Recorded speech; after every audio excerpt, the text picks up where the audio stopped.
inscrições, se é que elas vão acontecer em Sенechal, e a prioridade é mais um atacante neste último dia de inscrições do Campeonato Brasileiro. Boa tarde, Ale. Boa tarde, Eliane Júnior. Boa tarde aos meus colegas presentes no nosso Bate-Pronto. E um abraço especial a você, nosso ouvinte aqui da Jovem Pan News Curitiba, tanto no rádio, no 107.1 FM, como também no nosso YouTube Jovem Pan Grupo RIC. É a peça que falta no elenco do Coritiba, Linha, o substituto do Aleph Manga. A gente falou bastante ontem sobre a questão do Marcelino, tá jogando pela ponta. O Marcelino, no início da trajetória do Thiago Kozlowski, jogou pelo meio, porque tinha Manga, Robson e aí Rodrigo Pinho, depois Diogo Oliveira, o Edu também chegou para jogar de centroavante.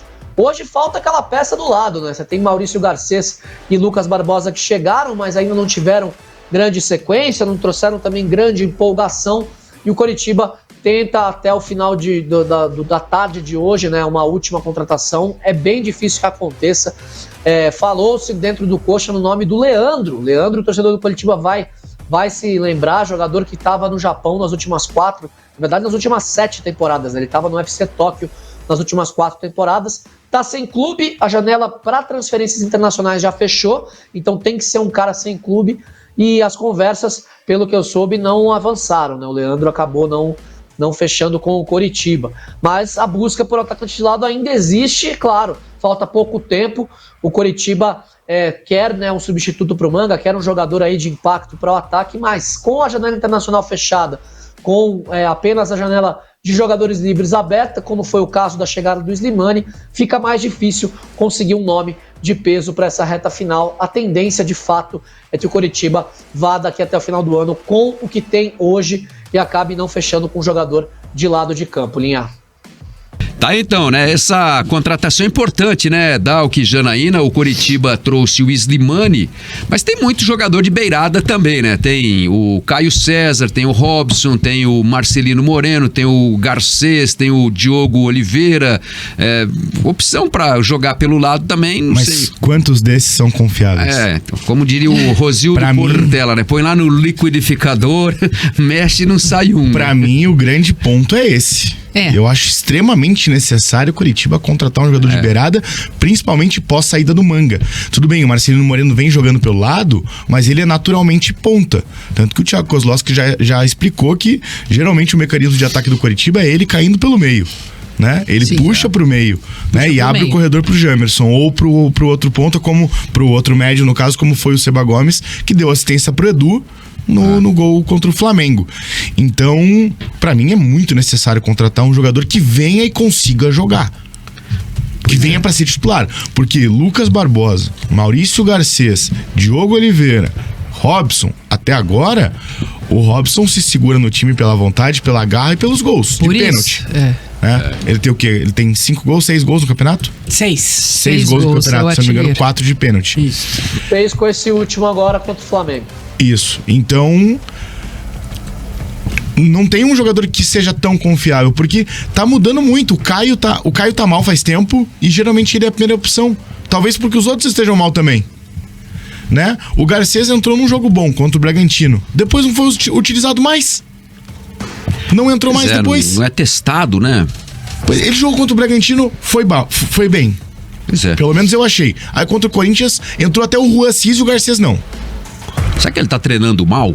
Eu não sei. Porque assim, o técnico escolhe as opções pelo treino, né? Sim, mas eu realmente não consigo entender. Não consigo entender. Porque, pô... Que é aquele negócio que eu falei ontem aqui, né? Do Thiago meter o louco no jogo de domingo. É criar, assim, por exemplo, escalar o Garcês desde o começo do jogo. Porque o Fortaleza vai estudar o Coritiba. Não tem referências de estudo em cima da atuação do Garcês. Porque o Garcês jogou só contra o segundo tempo contra o Bragantino. Então o Garcês pode ser um elemento de surpresa. Criar um fato novo. Pro time do Fortaleza. Pô, o Vojvoda fala, esse cara não tava nos estudos, nas análises. Esse cara não tem nem isso vídeo. Que eu falo, entende? Assim, foi como aconteceu lá com o Antônio Oliveira no jogo do Humaitá lá, que surpreendeu a nós mesmo que estávamos na transmissão, né? Não dá, claro, para comparar o nível de Humaitá e Fortaleza, mas ele meteu um 4-2-4 lá com Robson de meia e tal, né? Um time com Caio, Manga, Rodrigo Pinho e Robson no ataque. Que assim, esse tipo de coisa, ele tem que criar, assim, o Thiago, na minha opinião, um sistema de jogo que Assim, o Fortaleza não teve estudo desse esquema de jogo. Mas o problema é que o Curitiba, será que ele tem jogadores pra surpreender? Tem. E o ponto também, Jana, será que vai surpreender de verdade? E o ponto o que adianta você surpreender o adversário e você não conseguir dar certo porque os jogadores não estão entrosados? Eu digo não só surpreender na escalação. Mas ele não pode decidir isso hoje pra domingo. Não, claro, ele tinha que ter decidido isso na segunda-feira, né, no planejamento pra domingo, né?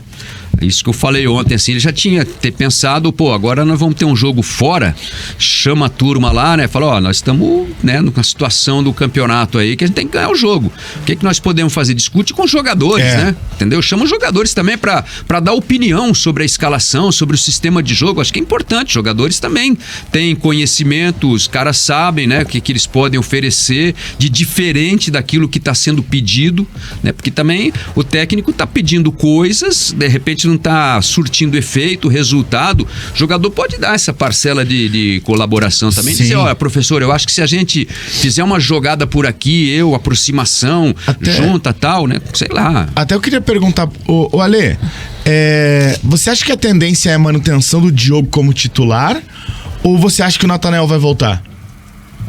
Olha, Dal, que é uma informação que eu tô atrás, inclusive, porque ele treinou ontem à tarde e hoje de manhã com o time que vai a campo contra o Fortaleza. Ainda não consegui descobrir, mas eu tinha ouvido falar dentro do Coxa que o Natanael ganharia a posição por conta do jogo do Flamengo. Mas eu não tenho ainda a informação cravada, por isso não te dou uma certeza, mas que existe a chance, existe. Tem que jogar o Natanael, mas né? Difícil. Pelo domingo tem que jogar o Natanael. Mas é muito difícil isso, Linha, porque o Natanael vinha mal. O Diogo entrando bem em todos os jogos. Aí, a fogueira é só o Bruno Henrique, tá? Pra marcar. Né? Aí ele perde a posição por conta de 45 minutos. Eu acho difícil, porque como é que você vai fazer a evolução do jogador? Como é que você vai dar mais oportunidade pra ele? Sendo que em 45 minutos você decide que ele não deve ser titular, porque, o cara pegou talvez um dos principais pontos do futebol brasileiro há 5, 6 anos.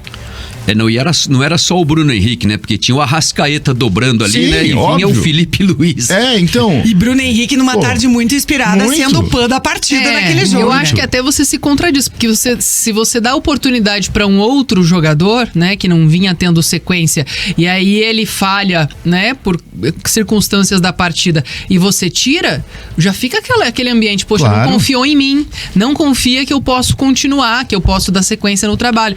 E isso vale pro ataque também, né? Porque acho que se você fizer uma alteração, sei lá, coloca o Garcês, acho que aí você tem que bancar o que você acredita que o jogador pode Sem entregar. dúvida. Por mais que não vai ser um primor em relação às outras opções que ele utilizou até então, né? O jogo foi ganhando sequência, né? Eu digo o atacante, né? Para não confundir com o lateral.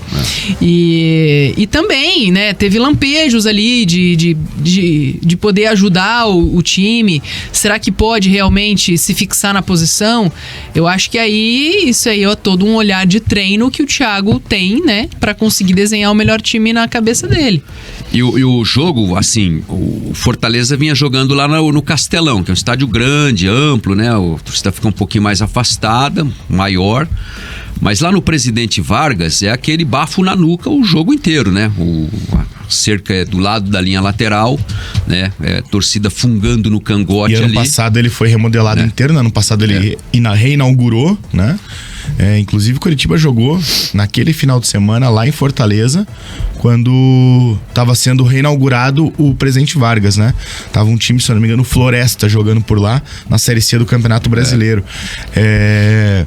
E é um estádio acanhado, é um estádio pequeno, é um estádio menor, né? Um estádio que, como você disse, é muito próximo Caldeirão, do torcedor. né? Caldeirão. Exatamente. Assim, Exatamente. Eu ainda como repórter fui lá algumas vezes, mas para cobrir treinamento só. Eu transmiti vários jogos. Jogos lá eu nunca não cheguei a fazer. O Ceará jogava muito lá. Do Fortaleza eu não lembro de ter transmitido nenhum jogo lá, mas do Ceará fiz vários jogos, né? O Ceará gosta daquele estádio ali. Sim, o Ceará jogou lá no início da década de 10, né? E principalmente quando estava construindo o Castelão para a Copa do Mundo, o Ceará jogava lá também. O estádio, ele foi reformado, que é o estádio antigo lá de Fortaleza, né? Nos anos 70, antes da construção do Castelão e tal, era o principal estádio, né, de Fortaleza, era o palco de todos os jogos, né? É um estádio que tem, acho que capacidade aí para 20 mil pessoas, né? Não mais do que isso. Sim, é pequeno. Agora com cadeiras, eu já fiz jogo menor, lá, né? Acho que foi... contra o Paraná Clube eu fiz. Ceará e Paraná. Mas há algum tempo. Então. Vamos precisar. Mas é o estádio assim. O Paraná jogou na Copa do Brasil lá também, aquele que o Douglas Tanque fez o gol aqui no finalzinho do jogo. Que o Paraná vence, se eu não me engano, 2-0 lá, e daí depois vai perdendo 2-0 aqui e faz um golzinho no final. Que daí classifica o Paraná para jogar contra o Palmeiras, no momento em que o Paraná tinha caído para a Série B do Paranaense, né? Então tava aí indo jogar contra o Palmeiras na Copa do Brasil e iniciando na outra semana a Série B do Paranaense, lá em 2012 isso.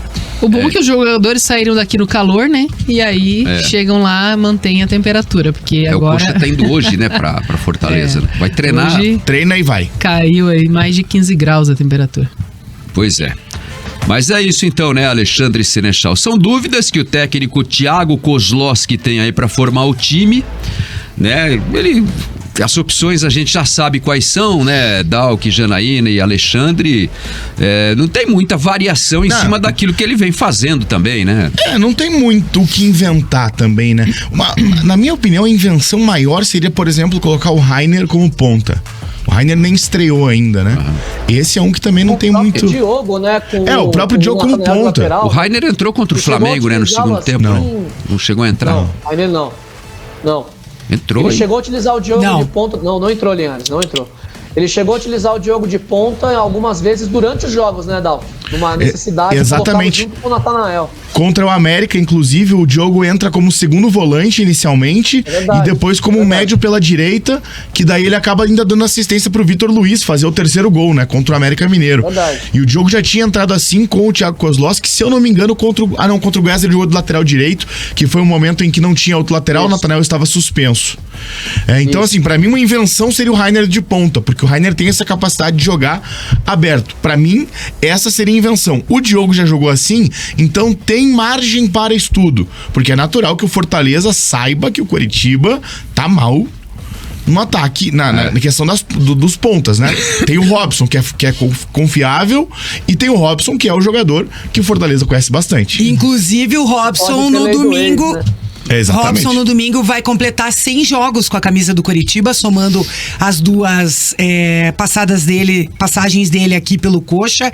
Ele que tem 99 jogos pelo clube, 28 gols marcados. Então chega aí a grande marca de 100 jogos com a camisa do Coxa, justamente contra o seu ex. Eu faria uma ideia assim, ó. Colocaria o meio-campo com o Bruno Gomes, o Bianchi, o Sebastião Gomes e o Marcelino Moreno, o Robson e o Garcês lá na frente. Testaria o Garcês nesse jogo. Calma, faltou um Bruno Gomes, Bianchi e Sebastião Gomes. E uma estrutura de 4 jogadores com a variação para 3. Sim, 4-3-3, um 4-4-2. Sim. Jogaria assim, botaria o Robson e o Garcês lá na frente, porque o Diogo Oliveira não tá funcionando, né? O Slimani não tem condição ainda de jogar.